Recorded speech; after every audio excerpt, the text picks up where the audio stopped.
Ako si Nena, isa akong waitress. Panggabi ang trabaho ko, kaya naman sobrang dami kong experience sa mga nakakatakot na pangyayari. Isang gabing umuwi ako na maaga dahil sobrang sama ng pakiramdam ko. Nagpaalam ako noon sa manager namin. May dadaanan akong overpass, so doon ako dumaan. Ang laking gulat ko nang biglang makasalubong ko ang sarili ko. As in, kamukhang kamukha ko talaga siya.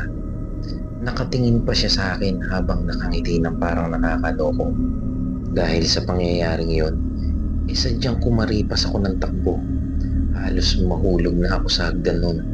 Nung lumingon ako sa ibabaw ng overpass, nakita ko siyang nakangiti pa rin sa akin habang nakatayo doon sa itaas. Hinding-hindi ko makakalimutan ang pagkakataon na yun.